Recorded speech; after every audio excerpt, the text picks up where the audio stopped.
Hello, Washi! Laundry day na naman! Yay! Anong meron? Mancha ng chocolate, Oh. putik, may libag pa! Kaya natin yan! With Pride Washing Machine Detergent, may triple stain-away formula. Tanggal ang makapit, madikit, at malupit na dumit mancha. Kaya easy-easy ang labada. Mula noon hanggang ngayon! All you need is pride. All you need is pride. ACS. Halina't gumising sa isang masaganang Pinas, kung saan may bayanihan, kasama ang mga nagtataguyod sa ating agrikultura. Kasama ka rin dito, ikaw mismo. Dahil sa masaganang Pinas, lahat tayo may benepisyo. Tuwing Sabado, alas 10:30 ng umaga. Samahan niyo kami at ang Department of Agriculture sa isang oras na talakayan ng higit na mahahalagang usaping pang-agrikultura. Masaganang Pinas sa DZRH. Tara na, halika na, tayo na sa masaganang Pinas.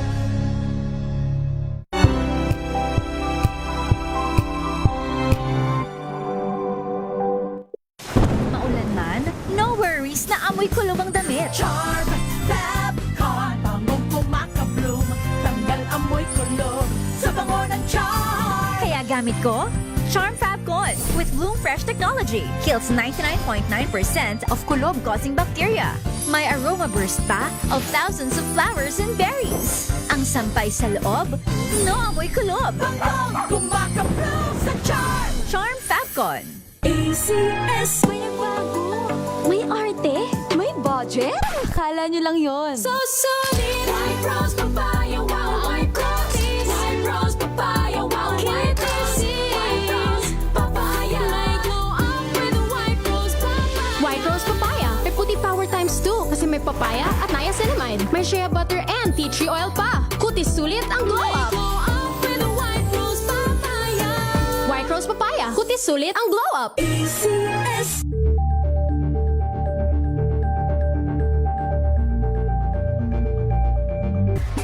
Galalala Fabcon. Galalala Fabcon. Ang bango ng sampayan. Tara na magsayawan. Calafabcon, amoy nakaka-joyful!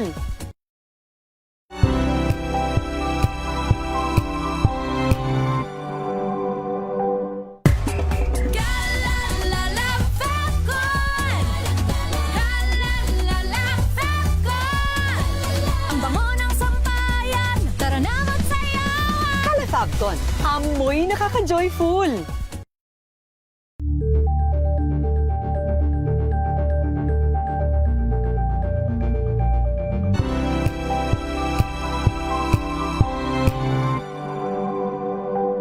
Tambalang Anthony Taberna at Jerry Baha ang gigising sa inyong Sa programang Advokasya, muli kami po ang inyong nakakasama. Ako po si Bong Ariola, ang aking partner. Tina Nolasco. Yan, sabi ni Alan Tylo Lopez, kawayan po sana ipalit sa mga pinutol na puno sa ginagawang Salex project. Oo, yun sa Quirino Avenue. Nakakalungkot Pwede rin, talaga no? yan. Well, alam mo, matagal ko naman inisip yan. Lahat ng nag-widening ng mga national highways natin, yung mga lalong na daanan ko minsan mga 10 years ago or more pa. Yung Bataan, going to Bataan. Pinuputol talaga. Ang dami na. Siguro sa mga city, like ito, Manila, malalaking city, baka maintindihan ko na nagputol talaga. Dahil talagang tatamaan may development Pero yung mga lalawigan, Hindi mo maintindihan. Bakit pinayagan, di ba? And yet, na-widen yung kalsada, parking lot. Ang isa pa yung, ano bang tama, ang tawag ko kasi dun posteng tinubuan ng kalsada. Hanggang ngayon, ano pa rin yung mga poste? Ang dami nang namatay dun. Puro poste. Na disgrasya. Hindi pa rin magawa-gawa. Anyway, bati tayo muna bago natin balikan si Sir Raymond. Sir Raymond, ng mga ayan, teka. Eto muna, Anthony Abrenica, good morning. Good morning. Okay, partner. Sige, sa Facebook ba yan, partner? Facebook. Oo. Fernando Tandok, Buenos Dias, Pilipinas, from Zamboanga City. Oy, Buenos Dias. Muchas gracias. Si Saturnino Lauay Senior watching from QC. Randy Archaga Santisas. Si Nel Coriano, magandang umaga Miss Tina and Sir Bong watching from Bulacan. Si Ate ko yan. Ate mo ba yan? Nagbabaligtad na ng pangalan. Si Fernando Tandok. Ano yan? Anyway, Fernando Tandok, good morning. Si Biyahero sa Bicol. Biyahero. Good morning. Meron pa po duli-duli dito ngayon. Ayun. Tumutunog. Duli. Ano sinabi ko? Duri-duri. Kuliglig. Oo, di ba? pero yun pala ay kuliglig. Ayan, salamat sa mga sumagot. Si Ramcora Caburao, mahanap ko na. Nahanap na daw tayo. Yung live. Good morning. Uy, si Nanang Ariola, kilala mo to. Good morning. Good morning. Magandang umaga, Ma'am Tina and Brad Bong. Si Tristan Wyatt Gulay, happy Sabat po. Papa Bong, Ate Tina. Papa Bong. Ana Besinyo, good morning. Elizabeth Bruno, watching. Uy, Ferrer Jericho, good AM po. Tina Nalascat po, Binaligtad ang pangalan ni Ferrer. Sabilita Heroy, good morning. Watching here in Barangay Handumanan, Bacolod City. Mga salamat sa pagminaw. Sa Beli, kakaunti na lang ngayon ang mayroong alitap-tap. Noon, ang dami pa makikita ng alitap-tap, sabi ni Sabilita Heroy. At si Boyd Beltran, tanong lang po, Mr. Paren, kayo ba ang nag-advise kay Merisco para palitan ng kawain yung mga pinutol niya puno? Ayan, may tanong sa'yo. Sir Raymond. Raymond na. Yan, dyan muna sa'yo. Oo. Alam mo, nabak ko partner itong pero binabati ko yun lagi kong binabating masugid nating taga-subaybay. Lagi mo ang binabati yan. Oo, nako, etong ating mga taga-Bulacan ito si Tita Lydia Evangelista, si Sir Dali Makawili, at si Brother Manny Payumo. At nakikinig rin pala, ito na limutan ko tong nakaraang batiin. Si Tatay Honesto, si Nanay Terry dyan sa Pakulis sa San Jose del Monte, Bulacan. May nagko-comment dito pero naback ko at di ko makita ngayon yung comment section netong YouTube. I-back mo ulit? Oo. Kaya nga binabalikan ko kaso naglo-loading. Pero si Teresita Atienza kanina ay nakatutok din. At eto, tinatry po nating mabalikan etong comment section. Pero sige, mamaya meron pa naman tayong break. Mr. Raymond Paren. Balik na tayo, Raymond. Sir Raymond. Opo. Yan. May nagtanong, ikaw raw ba nag-advise kay Merisco para palitan ng kawayan yung mga pinutol na puno sa Quirino Avenue? Seryoso ba yun? Pinapalitan? Pero it makes sense. Pero kung sa akin lang po, Sir Bong, kung sa akin lang po, kasi yung puno, kasi yung symbiotic relationship ng mga tao, kinakailangan talaga natin yung mga forest products, lalo na yung puno sa pagpapagawa ng bahay. Kaya nga, masinsin yung ating advokasya na pagpapatanim ng kawayan kasi hindi natin mahiwala yung tao sa kanyang pangangailangan para sa, siyempre, pagpapagawa ng mga bahay or mga gamit na gawa ng kahoy na pwede naman gawin sa kawayan. Ang kagandaan lang sa kawayan, kapag pinuputol mo yun na yung kanyang pinaka-maintenance. Kung puputulin mo ang kawayan, meron pagtutubo ulit. Hindi siya eventually na mawawala lahat. Katulad ng puno. Opo. So, matibay din ang kapit. Pag pinutol mo yung puno, magtatanim ka ng panibagong punla, maghihintay ka naman ng another 20 to 40 years para magagamit ulit. Unlike sa kawayan, minsan ka lang magtanim, after 5 years, nag-mature na siya, pwede mo nang ma-harvest. So maganda rin palang source of livelihood yan. Correct. Diba? Lalo na pag election pala, ginagamit yung mga kawayan Saan? Sa tarpaulin part. Sa tarpaulin ang pangkabit. Oo. Yung iba lang kasi bakit pati yung mga nabubuhay na puno, yun yung pa nilalagay yung mga tarpaulin yun. Dami-dami paglalagyan. Sabi ni Heidi Gilangarim, sa South Arca and BGC, kawayan ang nakatanim sa paligid. Maganda. Actually, hindi ko napasin, hindi na ako nakakarating dyan itong Manila LGU, may project din sila na papaligiran nga ng mga kawayan. Etong kahabaan na niyan sa Rojas Boulevard, yung Maynila. Pero, hanggang ngayon malaki daw ang pondong kailangan, kaya kaunti pa lang yung natatanim, partner. At yung maintenance, yung maliliit na kawayan. Mag-supply ka ng kawayan. Maliliit. Anyway. Yung maliliit, ewan ko kung anong tawag doon, yung mga mamapapayat. Chinese bamboo. Yun ba yun? Yung mismo Chinese bamboo. Raymond, sige, yung yung parting words mo at of course kami we will support you at sana nga marinig ka at huwag kang tumigil. Ha, Pero last na sumulat pala, ka. partner, tanongin ko, Sige. meron kayong formal na proposal? Nakalagay ba doon yung estimate na gagastusin na isinumite sa DOST, Sir Ramon? O wala pa po. Nung nagpunta ko sa DST para hihingi ng mga ganong mga support, ang kailangan kasi nila, dapat existing na yung ginagawa mo, and then yung sa kanila is additional na lang or upgrading na lang ang gagawin. Kailangan mo muna Maybe, kumuha ng support sa mga private individuals. or Saka mga yung formal company, proposal, corporation. makita magkano gagastusin, paano gagawin. Oo. Opo, Okay. opo. Baka mayroon ng ngayon sa DST, yung mga noble na mga research, yung hindi pa talaga nagawa, gagawin pa lang, baka pwede na sa ngayon. Okay. Ayan. So, sige. Maraming salamat at ipagpatuloy mo yan. Of course, yung kawayan, ipagtatanim ng kawayan. Magandang gawain ninyo at may pamalit din tayo sa mga punong yan. Yung iba, kusang pinapatay, namamatay. Correct. So, maraming salamat, Mr. Ramon Paren. Opo, maraming salamat dito, Sir Bong, Ma'am Tina. Panghuli na lang po, Sige, bago go ahead, ako please. mapamaalam, gusto ko po sanang i-plug. Meron kasi akong dinedevelop ngayon na app na, siyempre, yung app na yun, gagamitin ng mga tao o yung mga bamboo farmers at saka ng mga processors. So, doon sa app, matatagpuan mo kung saan yung kawayan. Ano yung variety ng kawayan at saka magkano yung bilihan sa lugar na yan. And then, makikita din doon sa app na yon, ano yung access road. May malapit pa sa access road or malayo. And then, anong mga variety ang nandun. So, kung magagamit yun ang app, ma-fill out nila yung app, siyempre yung mga processors, alam nila kung saan yung maraming kawayan. At saka, anong mga variety, kailangan ba nila yun. And then, yung mga tao, yung nagtatanim ng kawayan, hindi na din sila mahihirapan sa market kasi parang yun na yung platform kung saan i-advertise nila na kami merong kawayan. Kasi nag-upload din sila ng mga pictures. Dapat i-connect mo to kay Kong Angel, di ba? Oo, magtanim ng kawayan. O pang Bulad ng kabuhayan. Ano nga lagi sinasabi ni Kong Yun na Angel? yata yun, magtanim ng kawayan para umunad ang kabuhayan. Anyway, muli maraming salamat, Mr. Ramon. At, Maraming salamat sana po magtagumpay ka dyan. pag-imbita ninyo.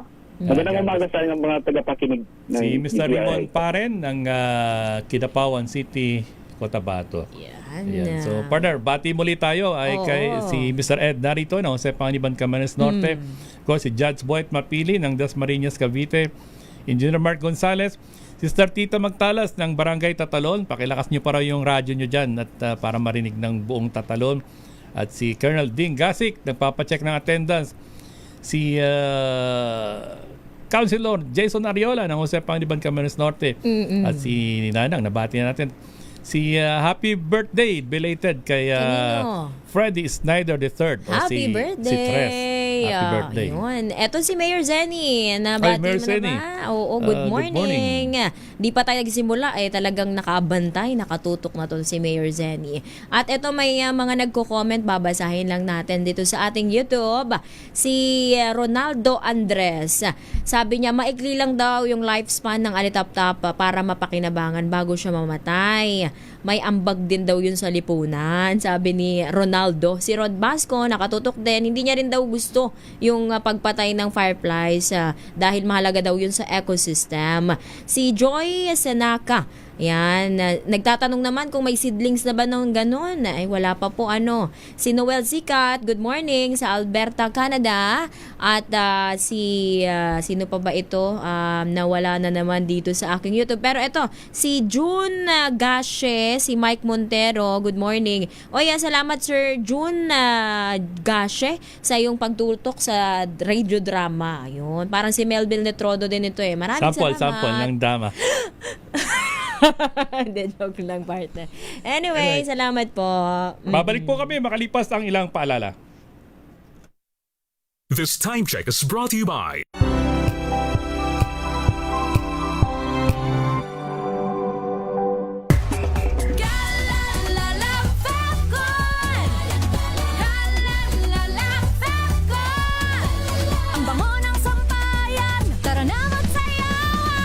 Falcon, amoy nakaka-joyful.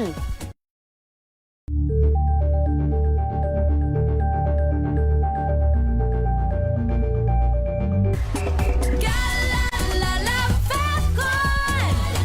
Galalala Falcon! Ang bango ng sampayan, tara na magsayawan! Kala Falcon, amoy nakaka-joyful.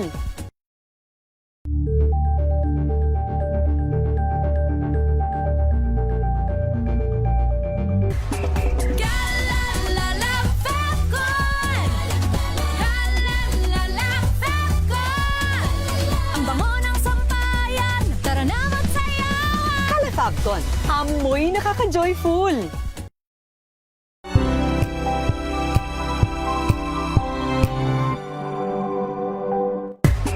Galalala Falcon! Galalala Falcon! Ang bango ng sampayan, tara na magsayawan! Kala Falcon, amoy nakaka-joyful.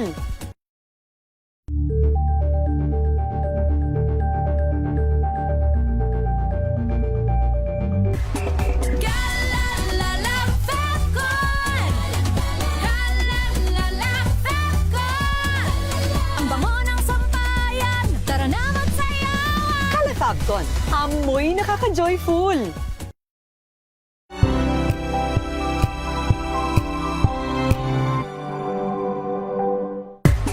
Galalala Falcon!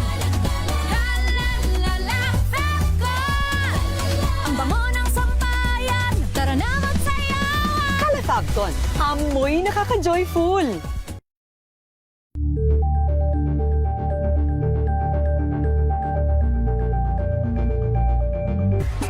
Galalala Falcon!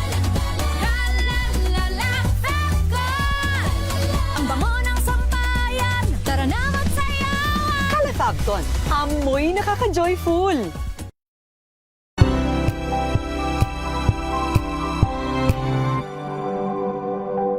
Abangan this Saturday. Becoming Level Us Beyond. We are Believe. And you're watching Scene Zone. Kumakanta-kanta na rin po ako. Sa? Saan napanood ka namin yan? The Voice. Hindi ako kumakanta. Either. Online? Kasi nakikita ko lahat nire-restore niya. Okay. Believe. At humandang ma-LSS sa kanilang kantang Mahika. Ikaw, yeah. Bihag mo na parang mahika. Alas 12 ng tanghali dito lang sa DZRH TV.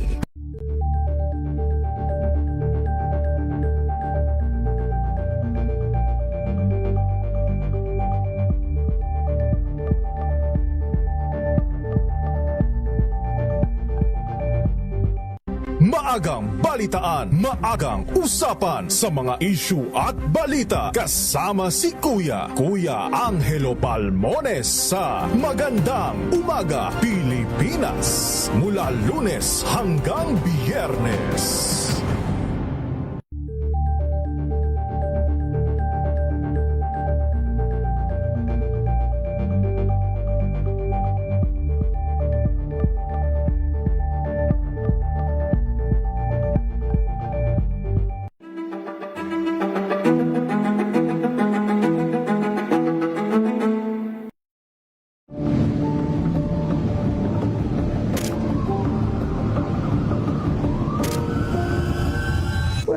Nagiging car-centric sila because they're not yet, kumbaga, satisfied with our mass public transport system. Of course, lahat naman ng ginhawa, kailangan mo munang daanan yung sakripisyo. Nung nagpatupad pa ang MMDA, walang nagreklamo. Maayos. Actually, nadamay lang kami sa NCAP issue na yan because ever since naman ang MMDA stand-alone, kapag ang taong bayan ay ma-satisfied at ma-feel yung convenience ng mass public transport, mas kukunti ang magdadala ng sasakyan.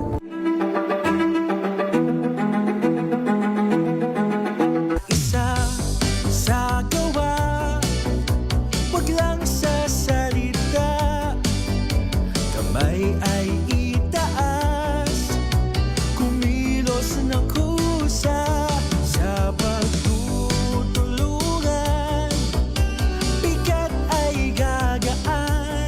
Balik tayo sa programang Advokasya. Muli kami po ang inyong nakakasama. Ako si Bong Ariola, aking partner. At ako naman po si Tina Nolasco. Ako partner, sabi ni Jay Morales, good day, ma'am. Gorgeous Miss Yun. Tina Nolasco. And Salamat. gentleman Ariola. More power to Advokasya. Watching from Santa Ana, Manila. Henry Escalante Dolohan, good morning Sir Bong. Ma'am Tina from Botolan, Zambales. Good morning. Yung babati mo pa dyan, nakita mo na? Oo, etong si Ariel Pasaw, si Jocelyn Palabrica at si Doma Drisa ay si Ariel Pasa ay nasa Saudi Arabia daw. Uy, Ariel Pasa. Uy, good morning. Ayan. At partner. happy listening din kay General Ronald Estilla Sr. at General Alfred Valdez at si Fila Proto Martir. Happy listening. Partner, sigit ko lang to. Salamat sa Philippine Red Cross sa pag-recognize sa aming pamilya. Ako bilang tatay ng 3 kong anak na officially, yung 3 anak ko ay mga blood donor na. Yeah. Yung bunso ko kasi with my consent, kung may 18th birthday niya, nag-donate siya. At yung sinulat nila na how many times ako nag-donate na birthday ko, ang correct record ko po, as para sa ako, 14 times na 14 yung times. birthday ko na mismo ako nag-donate ng dugo Wow. sa Red Cross. Isa sa isang hospital, private. So 14 times plus Grabe. yung 3 anak ko, Ilan? at least sigitigisan na sila sa birthday nila. Every na birthday. Nag-start, of course, nagsimba, nag-celebrate na pagdodonate ng dugo. And I'm hoping and praying na sa September 14, 4 kami. Wow. Birthday ko yun eh. 4 kami sabay-sabay magdodonate. Kaya pala na-feature Kaya, kayo sa ano. Ito, lagi kong sinasabi, gusto ko kasi talaga marami pang mahikayat na mag-donate ng dugo. Pang-umaga na ako ngayon, partner. Pwede ka na. Mukhang pwede So, na. anyway, with that, Oo. kami po ay magpapaalam na. At susunod po ang special on Saturday. Of course, si Dr. Cesar Chavez. Nandyan po siya. Maraming salamat sa lahat. Partner, maraming salamat. Maraming salamat. Hanggang susunod na Sabado, muli po ito po ang programang Advokasya.